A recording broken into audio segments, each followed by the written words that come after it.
অনেকদিন ভালোবাসা বিরোধী ভাইরাসদের সঙ্গে লড়তে লড়তে আজ ফাইনালি পালিয়ে নিয়ে আসলাম, এনে বাড়ির মন্দিরে সোজা বিয়ে করে ফেললাম। কিভাবে পালিয়ে বিয়ে করলাম, কিভাবে মনের মানুষটাকে নিজের করে পেলাম, গল্পটা শুরু থেকে শুরু করা যাক। আজ সকালে ঘুম থেকে উঠে মা এবং আমার জন্য ভাত তুলে দিয়েছিলাম। ভাতের সঙ্গে বেশি কিছু ঝামেলা না করে কড়াইয়ে তুলে দিয়েছিলাম বেগুন আর আলু, এগুলোর ভাজা করে নেব। ভাত তো আগেই হয়ে গেছে, আলু বেগুন ভাজা হয়ে গেলে এগুলো আর ভাত একসাথে মেখে নিয়ে চটকে নিচ্ছিলাম। এই ভাত আর আলু ভাজা মাখছিলাম মায়ের জন্য। মেখে নিয়ে মায়ের কাছে নিয়ে গেলাম মাকে খাওয়াতে খাওয়াতে মায়ের সঙ্গে গল্প করছিলাম। মাকে বলছিলাম, মা তোমার দেখাশোনা আমার দেখাশোনা, এই বাড়িটাকে সামলানোর জন্য ঘরের লক্ষ্মী নিতে যাচ্ছি, মানে তোমার বৌমা নিতে যাচ্ছি। মা বুঝছে কি বুঝছে না জানি না, কিন্তু মাকে বলতে খুব ইচ্ছে হচ্ছিল। আজকে সকালে সর্বপ্রথম টিউশন পড়তে গিয়ে আমার গার্লফ্রেন্ড আমাকে তার বান্ধবীর মোবাইল থেকে কল করে এবং বলে আজকেই পালাতে হবে, নয়তো আর পালানোর সুযোগ আসবে না। সেই কারণেই কল্যাণদাকে কল করলাম, সবকিছু জানালাম। কল্যাণদা ফটাফট তার গাড়ি বের করে নিয়ে আসলো। মায়ের পায়ে প্রণাম করে বেরিয়ে পড়লাম আমার ভালোবাসার মানুষটাকে আনতে।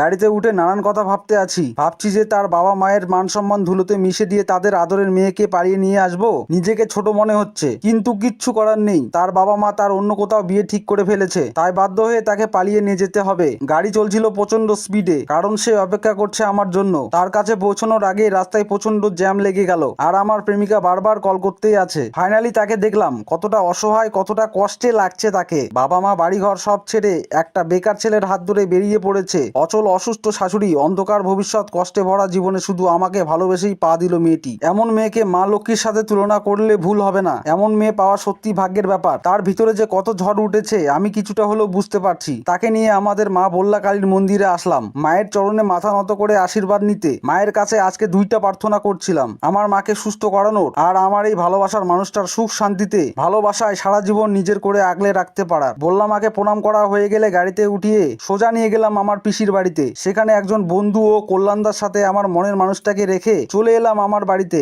মায়ের জন্য মুড়ি আর সকালের করা আলু বেগুন ভাজা বেড়ে নিচ্ছিলাম, নিয়ে মাকে খাওয়াতে লাগলাম। মাকে বললাম, তোমার বৌমা এনেছি মা, তুমি শুধু আজকের দিনটা একটু কষ্ট করে থাকো। একটু ঝামেলা হতে পারে, মানে হবেই, তার বাবা মা এসে ঝামেলা করবেই। আমাদের বিয়ের জন্য শাখাপলা কিনতে এসেছি, বিয়ের যাবতীয় জিনিস কিনে পিসির বাড়িতে চলে এলাম। এসেই খুব তাড়াতাড়ি আমাদের সেই ভালোবাসাকে পূর্ণতা দেওয়ার প্রস্তুতি পুরোদমে চলতে লাগলো। এবার আপনারা আমাদের বিয়ে উপভোগ করতে থাকুন।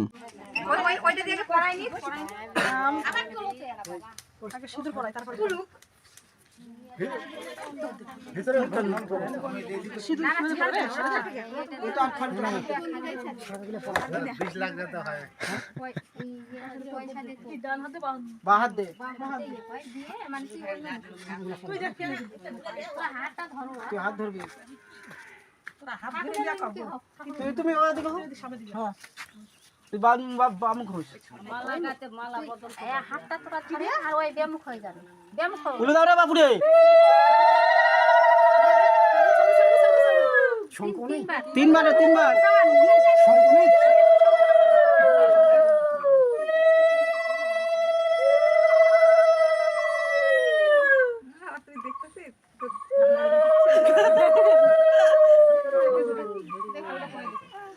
ওটা পরে দে, ওইটার মধ্যে রেখে দে টাকাটা, ওটা রেখে দে। হ্যাঁ, আর খালুটার গলা দিতে করে দে।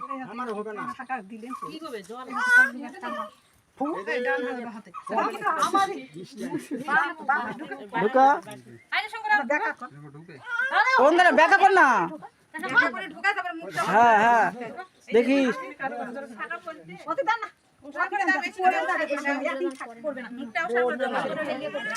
মুখটা লাগে দে, আটকে করে দে, আসবে বড়, ওটা বড়, ওটা থাক, আমি থাক পরে এটাই করে নিয়ে আসব। ঠিক আছে, তাহলে তুমি চুরি করবা, হয়ে গেল। তিনবার দাও, তিনবার হয়ে এখন থাক, পরে ঠিক করে বলো। প্রণাম করো, প্রণাম কর। ওটা কি এক হাত দিয়ে দু হাত দিয়ে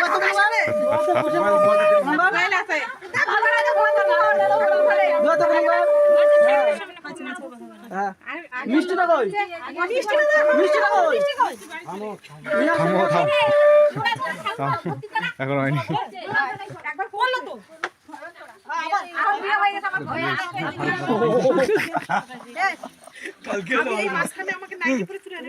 তোকে আমি ওই জন্য বললাম, আগে বললাম যে শাড়ি করে আসো, আগে বলছি, ওই জন্য বললাম তোকে আমি।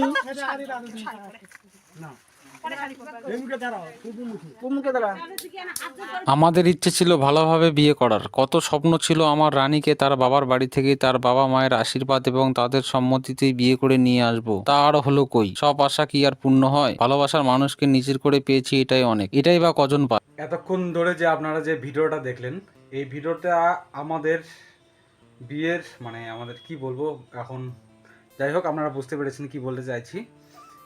আমাদের বিয়ের ভিডিও 1 বছর প্রায় হয়ে আসলো, কিন্তু কি কারণে এই ভিডিওটা আপলোড দিলাম সে কারণটা একটু পরে বলছি। তার আগে একটা কথা বলি যে এই ভিডিওটা যে আমি আপলোড করেছিলাম এটা ছিল আমার চ্যানেলের ফার্স্ট ভিডিও। এই ভিডিওটা আমি এখন ইন্টারনেট থেকে সরিয়ে ফেলছি, এটা আমার পার্সোনাল কারণের জন্য।